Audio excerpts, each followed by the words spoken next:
Si Siri ginamit ko ngayon kasi sa totoo lang is dun ko itatry ibenta. Kaso nga lang meron tayong i-adjust sa ating motor. Okay, ayun o, nalibagad. Naku pa! Boom, boom, boom, boom, boom!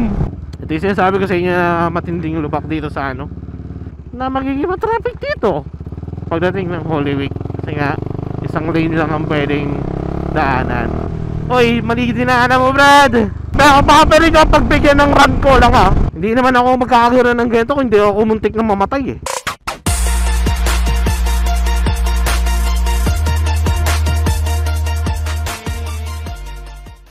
What's up guys? Dasher Vinci here. Eto na, babiyahin na ulit tayo ng Bicol. At ang gamit natin ngayong motorcycle is etong si Siri, which is my CF Moto 300 SR. Kung napanood nyo na yung last vlog ko, naikwento ko doon, mapapadalas na nga yung pag-uwi ko ng Bicol dahil sa condition ni Casey. And possible, alam nyo na rin kung ano yung condition niya, especially kung nasusubaybayan nyo yung kanyang social media. Kaya let's all pray na lang din na maging okay na ang lahat. Ganun pa man guys, si Siri ginamit ko ngayon kasi sa totoo lang is dun ko itatry ibenta. As you all know, I'm selling this bike. May ilang interested naman kay Siri dito sa may samin, dito sa Cavite, sa Metro Manila, Laguna, ganyan. Pero karamihan talaga barat eh.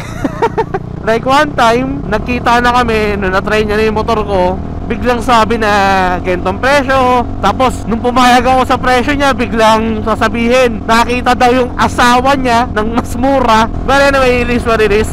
And since 2 weeks din ako mag-i-stay dito sa Bicol, so yung mangyayari, kung sakali man na hindi si Siri ang gamitin ko, matatenga lang, di ba? Matatenga lang siya for 2 weeks, especially kung may gustong bumili sa kanya na taga dito sa Bicol. Pogi na lang muna. But anyway guys, since madilim-dilim pa, ganun na lang ulit, document ko na lang sa inyo kung anong mga magiging ride ko, kung anong mangyayari sa akin during this ride. At the same time, kung mabenta man siya, bago man siya mabenta, matry muna natin ito i-cornering sa Bicol, especially sa may Misibis. Take ko na lang kayo kung sakali may ganun sa akin biyahe, okay? 1 hour later. Guys, quick update. Dito na ako sa may Tanawan. Going to Santo Tomas na tayo. Kaso nga lang, meron tayong i-adjust sa ating motor. And baka may magsabi ulit dyan na dapat chine-check ko tong bike na to bago umalis, bago mag-lowride, etc, etc. Tama naman na chine-check ko siya. But to give you guys some context, ang nangyayari talaga is kahapon nag-ride kami ng Kaibiyang sama ko yung mga friends ko. Teka, hanap lang tayo ng CR, naiihina ako eh. Since yun nga, na-hard ride ko naman na siya kahapon, kaya and during that ride, maganda namang condition niya, kaya naging confident ako na okay lang tong bike na to, na hindi na i-check, ganyan. So yun, just ko lang to guys, and then tingnan na natin yung mga susunod na ganap. Just then, eto na, going to Atimona na tayo. Pakita ko rin sa inyo yung kondisyon ng lubak dito.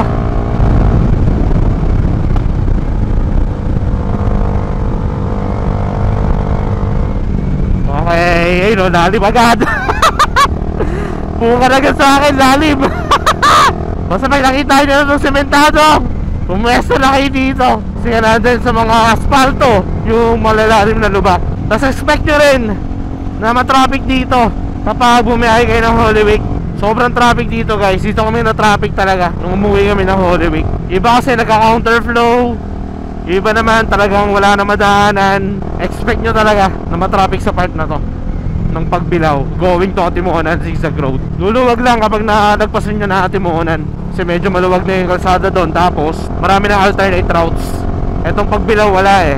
Lahat ng mga galing Laguna, Metro Manila at kung saan pa, dito talaga sa pagbilaw dadaan kapag uuwi ng Bicol. Anyway, so far sa panahon nakita natin malalim na lubak, pero huwag tayo maging kampante. Yung mga lubak na yan, bigla-bigla na lang nasulpot yan. Although yung ibang lubak parang tinapalan na nila, pero may mga lubak pa rin na malalalim eh. Ayun, tulad na ito, may tapal na siya. Pero isa dito, itong mahaba na to, hindi pa rin pala naayos to. Ayan o, ang lalim pa rin pala nyan. Tapos ang sunod niyan parang hagdan. Ayan o, pero may mga tapal naman na. Pero still, lulubak pa rin kayo dyan. Ayan. Uy, may malalim na rin pala dito sa may sementado. Iwasan nyo na lang din kung may mga nakikita kayong lubak sa may sementado. Ang date nga pala ngayon is February 26. Baka after 1 month lumala ulit yung lubak dito. Ayan, speaking of, ayan o, may lubak din dyan. Ayan o, nasa gitna, nasa asfalto. Tapos yung mga tulay din pala guys, mag-ingat kayo sa mga tulay na yan. Titignan nyo, ayan o, lalim o. O, diba? Basta mga tulay, mag-minor kayo kasi madalas may mga lubak din dyan. Eto rin, after ng tulay na yun, meron dito pababa na lubak din. Ayan, ito, ayan o, diba? Yeah. Eh, dahan-dahan lang kayo. Pero siguro naman, dahan-dahan lang din talaga kayo dito kapag umuwi kayo ng Holy Week. Sobrang traffic. Uy, lalim nun. Buti na naiwasan natin, lintik. Oh, kaya nandito na tayo sa part na matatagtag din. O, marami lubak. Balik tayo sa semento. Ayun o, lalim mo. Ah, ikaw gumit na, Brad. Malalim dyan.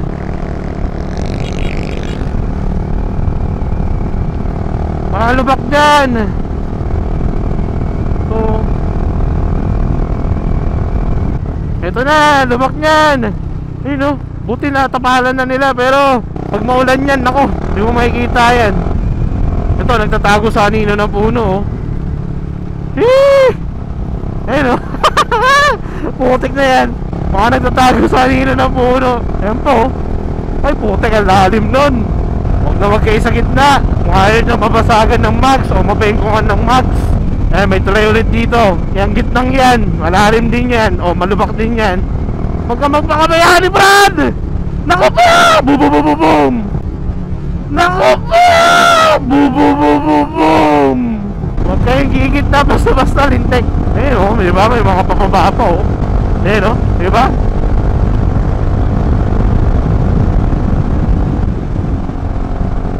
Lalim nun. Lalim nun, puting ina. Hoy, puting na. Hindi ko natahanan yan, lintek. Nasa gitna rin o. Lahiyang yan. Huwag kayo maging kampante agad din nyo para dadaanan nyo yung pinakamatinding lubak dito. Ayan, kapag lagpas na ng total, dito na magsisimula yung matinding lubak papuntang Atimonan. Dito talaga walang iwas, kaya mas okay na mag-minor kayo kaysa salubungin nyo yung mga lubak-lubak na yan. Eto na, dito na yun. Sinemento nila, pero akala nyo yan scam yan. Kasi makikita nyo, ayan diba? Lubak yan. Wala, may minor talaga tayo dito. Kasi walang iwas tong na to, lubak na to. Ayan Dug. Uy, putek, nun. Lalim pala nun, ang taas pa na nun. Yun din, isa pa palang recommended ko. Huwag kayong bumiyahe ng madilim. As much as possible, bumiyahe kayo na may liwanag or may araw. O, di naman si kuya. Dapat pala doon ako dumaan. Wala, no choice, dito tayo. Kaya ito yung sinasabi ko sa inyo na matinding lubak dito sa Atimonan, or going to Atimonan. Tapos ito pa yung last na lubak dito. Ito nasa gitna nito. Ayan. Yan o, diba? Pag nadaanan nyo yan, iyak. Kaya be aware sa mga babiyahe ng Bicol ngayong 2024. 5 minutes later. So guys, ito yung sinasabi ko sa inyo na ginagawa pa rin na kalsada dito. Actually, hindi kalsada ang ginagawa Parang, ewan ko, LRT ba yan? Overpass? Planta? Tangke? Hindi ko alam kung anong klaseng yan ginagawa dyan. Pero ang tagal na yan. Ang tagal na ng mga ginagawa na yan. Pagkakatanda ko 2021 pa or 2020, mga ganyan. So expect din na magiging traffic dito pagdating ng Holy Week. Kasi nga, isang lane lang ang pwedeng daanan. Pero curious din ako ano yan? Ano yung ginagawa na yan? Sa mga taga Quezon, baka po may idea kayo kung ano yung ginagawa na to. Kung flyover ba or LRT tren. Anyway, going to Calawag, Quezon na tayo. Ito rin, isa rin pala tong Calawag ng Quezon. Malubak-lubak. Pero yung lubak naman nito, hindi naman katulad ng pagbilaw. Sa pagbilaw kasi, once na nalubak ka, posible kang mabasagan ng mag, sumemplang, masiraan ng motor, ganyan. Dito naman sa Kalawag, tatalbog-talbog ka lang. Or siguro kung masyado mabilis takbo mo, baka lumipad ka.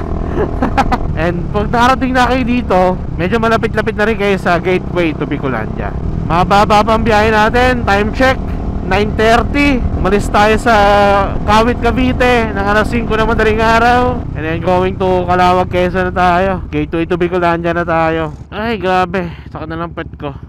So ganun na lang ulit guys. Update na lang kung naman magiging ganap sa aking biyahe, okay? 82 kilometers later. Yo, dito na tayo sa Gateway to Bicolandia. Sheesh, grabe. Pagod, sports bike pa Brad. Aray ko, picture na lang natin. Pahinga muna ako dito, sakit na katawan ko. Grabe. Time check, 9:56. Dito na tayo sa Gateway to Bicolandia, going to Tagkawayan. Isa pa to, Tagkawayan, na matitindi ang may dudulot na body strain sa atin. Pero wala kailangan natin tiisin yan. Pero baka kumain muna ako guys, gutom na ako eh. Saka aga pa naman eh, noong oras pa lang, alas 10 pa lang. 3 hours pang biyahe gagawin natin. Let's go. Parang energy.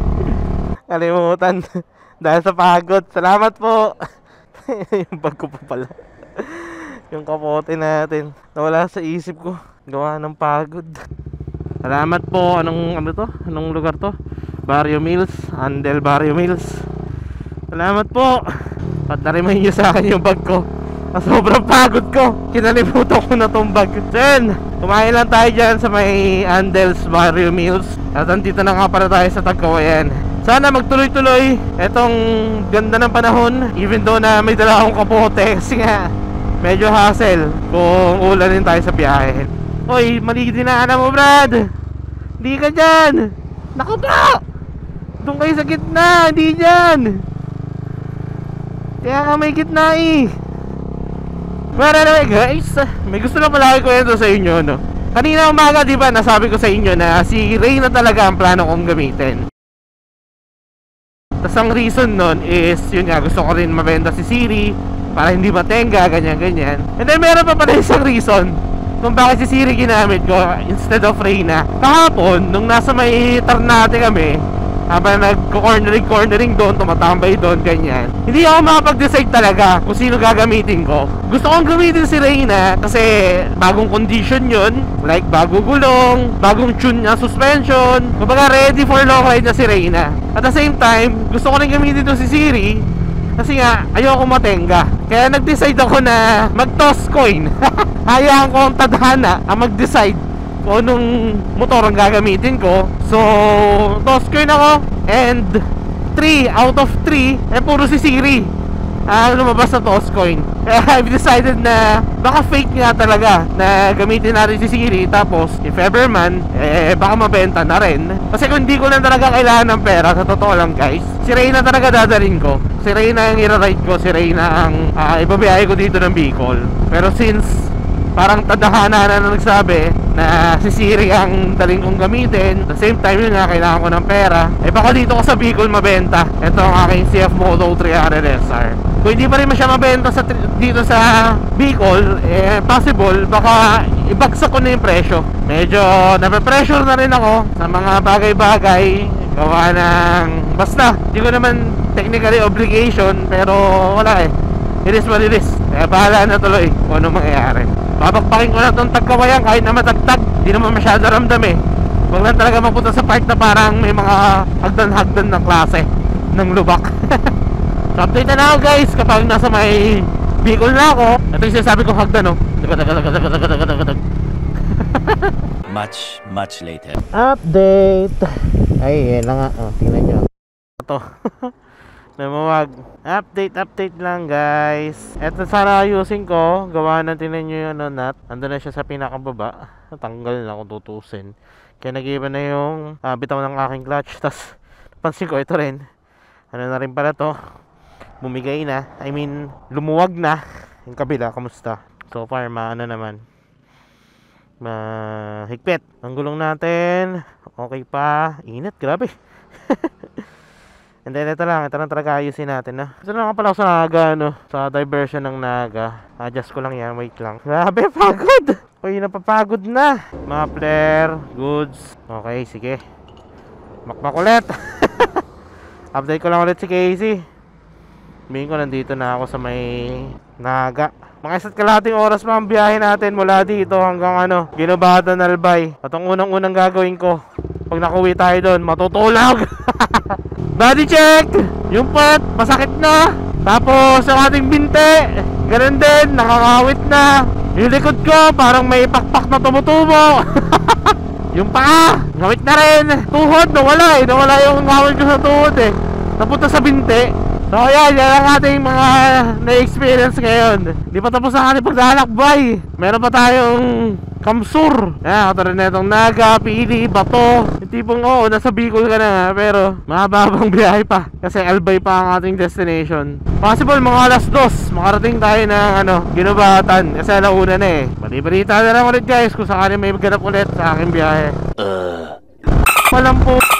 Wala lang akong footage pero talaga. Pasensya na, napapamura ako Nandito na ako sa may bypass ng Pili yata to. Kung hindi ako nagkakamali. Tapos may isang kurbada na paglabas ko, may kumain ng linya, nagka-counterflow na na kotse. Kulay puti, hindi ko nakuha plaka Napa-counterflow ako para lang umiwas. Kasi nakakurbada na ako nakalin na ako Kapag ililin ko pa ng todo yun, babagsak naman ako. Ginawa ko, instead na rumekta sa kanya, tinayo ko yung motor, tapos punta sa kaliwa, pinakadulo, pinaka-left post. Punta ako sa kabilang ganyan. Kala ko masasagasaan talaga ako kanina. Wala na akong footage Mag-run lang ako sandali baka pwede ka pagbigyan ng run ko lang Yan yung kinaiinisan ko. Yung mga tipong ang laki lang sasakyan mo, tapos magka-counterflow ka ng blind spot, ng blind curve, parang as much as possible talaga guys, ayoko magreklamo Kasi may mga nagko-comment sa akin dati na puro na lang daw reklamo or what. Actually, iniiwasan ko na yan. Kahit may mga times na ayoko na i-vlog or as much as possible talaga ayoko Ayoko isama sa footage pero sa talaga Hindi naman ako magkakaroon ng ganito kung hindi ako muntik na mamatay Seryoso. Muntik na talaga ako kanina, muntik na ako mamatay. Pero pasalamat pa rin sa Diyos, binibigyan ako ng sign na magdoble ingat na. Papasalamat ako sa Diyos. God, patawad po. Maraming salamat po sa pangalawang buhay, Diyos ko. At binibigyan mo ako ng mga sign na kailangan ko mag-ingat ngayon. Maraming salamat po. Grabe talaga. Woo! Thank you Lord. At di ako napahamak, di ako nasaktan. Walang nangyari sa akin. Ang nangyari kasi ito, ulitin ko yung kwento May kurbada, tapos ako, nakalin na ako. Itong siraulong kotse na to, nandun na sa may lalabasan ko ng kurbada. Nag-counterflow siya. Kinaliwa ko na lang, tinayo ko ito motor, tapos pumunta ako sa kaliwa. Pumunta ako sa leftmost para lang hindi niya ako mahagip. Muntik na talaga ako mahagip guys. Instinct ko na talaga nagsabi sa akin na kontrolin tong bike papunta sa leftmost. Si Raul kasi may in-overtaken siya kaya siya nag-counterflow. Kaso sa kurbada, parang ang laki-laki ng sasakyan. Tapos sa blind curve dadaan. Sa blind curve magka-counterflow. Buti na lang talaga hindi ko inaabot. And then pasalamat din sa mga concern, yung mga nakakita na pangyayari. Parang kinakamusta nila ako kung okay lang ba ako or what. Salamat sa inyo. Wala lang talaga akong footage, nakakainis. Nakita ako sa paano nangyayari. First time ko maka-experience ng ganun. Matagal ko pabalik-balik sa Bicol. Yun yung parang isa sa pinaka muntik na talaga ako. Muntik ko ikamatay. Ako to nagbibigay ng advice na may mga na ganyan. Sabay ako rin pala makaka-experience. Woo! Thank you Lord. Thank you God. Para sa pangalawang buhay. Grabe. Woo! Anyway, update ko na lang kayo pag nasa Ginobatan na ako. Focus na ako sa biyahe. A few minutes later. So yun guys, nandito na ako sa rooftop ulit namin rooftop nila Casey. Body check tayo. So far, halos lahat ng katawan ko, buong katawan ko is nangangawit na. Yung kamay ko, braso, binte, tuhod, paa, ulo, leeg. And ayan, pakita ko na lang din sa inyo si Mayon. Zoom ko na lang guys para makita nyo. Sheesh! Medyo nagpapakita siya. Ang maganda pa sa biyahe natin, kung tutuusin, pagka take off natin, hanggang makarating dito, wala tayong na-experience na ulan. Pero may na-experience lang tayong so far, goods na goods pa rin si Siri pagdating sa cornering, sa power, fuel economy kung tutusin, given na 300cc siya. Syempre, pagdating sa comfort, matik na yan, sports bike. So, makaka-feel ka talaga ng sakit sa katawan. Tsaka, yun nga, yung dinadaanan din natin na puro lubak. Pakita ka, sure? Ayun, kasi makita si Casey. Sige na, mag-outro ka lang. Sabay mo na lang. Mag-the drill lang. Okay, sige. So, yun. Dito nga natatapusin ang vlog na to. I hope nag-enjoy kayo sa biyahe ko. So, yun. Yung no drill. Ride safe. Peace out.